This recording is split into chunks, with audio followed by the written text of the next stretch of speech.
The late summer sun hovered low over the Arizona frontier, painting the canyons in gold and fire as cowboy Elias Ward guided his weary horse along the narrow trail skirting Windwalker Creek.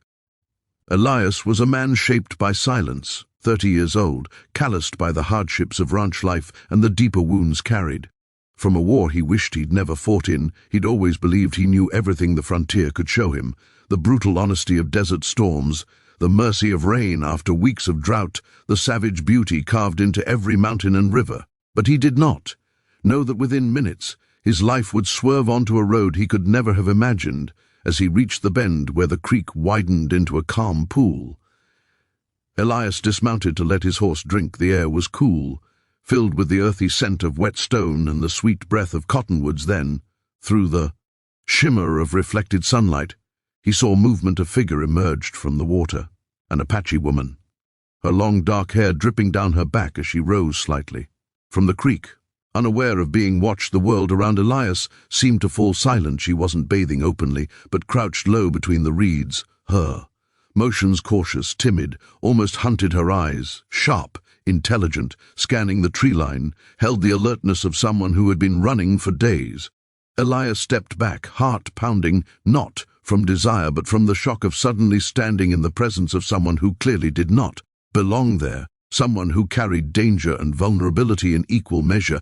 He turned instinctively to leave, but a faint sound, a breaking branch, made her whirl around with a stone in her hand as if prepared to strike. Their eyes locked. Time froze, and in that single instant, Elias understood this was no ordinary encounter. She wasn't trespassing for leisure, she was a fugitive. The signs were unmistakable: bruises on her arms, a torn waistcloth, exhaustion. Etched deep in her expression, she stared at him, not with shame, but with the fierce dignity of someone who refused to beg for anything, not help, not mercy, not life. Elias raised his empty hands slowly, signaling he meant no harm, but she didn't relax. Instead, she backed deeper into the water, protecting herself as if she expected him to alert the men who were surely chasing her. The tension between them was almost physical. Elias, torn between leaving and speaking, finally whispered, "I'm not your enemy." She didn't answer, but something in her gaze softened. Not trust, not yet, but a flicker of recognition that he wasn't reaching for a weapon. Minutes passed like hours. Finally, she rose from the water, grabbing a deerskin cloth to cover herself. Elias respectfully turned away, unsure why he felt compelled to defend her, only knowing that the thought of her falling into the hands of whoever hunted her twisted something deep inside him. She approached cautiously, voice quiet but steady. "You saw nothing," she said in accented English. "You tell no." Elias met her eyes and nodded, but before he could respond, distant hoofbeats echoed off the canyon walls. Her expression changed instantly, fear-tempered. By determination, she whispered one word, "Please," and in that moment, without knowing her name, her crime, or her story, Elias made a decision that would alter the course of his life. He grabbed her arm gently and pulled her toward the trees. Away from the creek, branches snapped, voices shouted in the distance. The riders were close. Elias didn't know if they were soldiers, bounty hunters, or rival tribesmen, but their urgency made one thing clear: this woman was being pursued by men who wanted her alive, or dead. As he led her deeper into the thicket, he realized he wasn't simply hiding a stranger, he was stepping into a conflict he knew nothing about, yet something in her presence, her courage, her mystery, the depth in her eyes, that hinted at 1,000 untold stories, compelled him with an intensity he couldn't understand in that fleeting moment when he first saw her in the creek. Something inside Elias had shifted, awakened, demanded that he protect her at any cost. And as the riders surrounded the creek behind them, shouting orders and searching the water for tracks, Elias held his breath and prayed they wouldn't look his direction. The quiet companionship of danger bound them instantly. The frontier had shown him many things in his life, but never had it shown him someone who could change everything in a single moment. He didn't know who she was, he didn't know what crime she was accused of, but he knew this: he would risk his life for her before he'd hand her over to anyone. And for the Viewers listening to this story, if you want to follow such gripping, emotional frontier tales filled with danger, romance, and destiny, make sure you subscribe. Because the journey has only just begun, night fell like a velvet curtain over the canyon as Elias led the woman, still unnamed, still soaked from the creek, to a hidden cave he'd used during storms. The fire he built was small, its glow barely brushing the walls, but enough to bring warmth back into her trembling frame. She sat several feet away, legs drawn close to her chest, watching him with the guarded eyes of someone who'd spent her life expecting betrayal from strangers. Elias didn't press her with questions. Instead, he handed her a blanket and a tin cup filled with warm broth. She accepted it after a long hesitation, her hands shaking slightly as she drank. Only then, when silence faded into uneasy calm, did she speak. Her name was Nalina.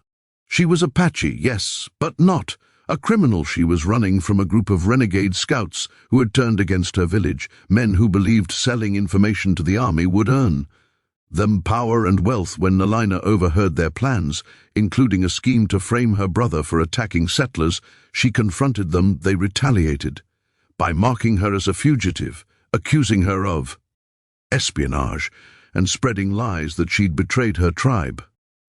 Elias listened, jaw tightening with anger, as she described how she fled into the mountains, evading capture by inches, living on berries and river water for days. "They will kill me," she whispered, staring into the fire, or worse, convince others to believe their lies. Elias had seen injustice before, but hearing it from her, seeing the fire and pain behind her words, he felt a fierce protectiveness ignite inside him. He promised he would help her, even if it meant standing against men more ruthless than most outlaws he'd encountered. At first she refused. "Your life is your own," she said sternly. "Do not lose it for mine." But Elias shook his head. "You stepped into my life for a reason. Maybe I didn't know it when I saw you in that creek, but I know it now." The wind outside howled through the canyon, the sound almost mournful. Nalina stared at him for several long seconds before her expression softened, revealing a vulnerability she'd kept tightly locked. "I believed white men could never help us," she said quietly, "but you did not look at me with hatred. You looked at me like I was a human being." Elias felt something shift inside him, gentle, powerful, undeniable. He moved no closer, but his voice became softer. "You are more than human, Nalina. You're brave, strong, and you deserve to live free." For the first time since they met, she allowed herself to exhale. They spoke for hours, about her people, about Elias's regrets during his years as a scout for the army, about the thin line between justice and survival on the frontier. The cave became a sanctuary, a small world where two strangers began to see each other not as enemies from different cultures, but as souls shaped by hardship who found unexpected safety in one another's presence. But dawn came, and with it, danger. Elias woke to the smell of smoke from the valley. Nalina's hunters had set fires to flush out tracks, an old, ruthless tactic. "They're close," she whispered. Elias grabbed his rifle, eyes locked with hers. He knew he couldn't outrun armed scouts with Nalina alone, but he also knew something else. He would rather die fighting at her side than abandon her to a fate she did not deserve. They fled the cave together, descending the cliffs through narrow ledges. Only Nalina's knowledge of the land could guide them through. Smoke curled upward from the valley like a warning finger. The scouts' voices echoed faintly, growing louder, closer.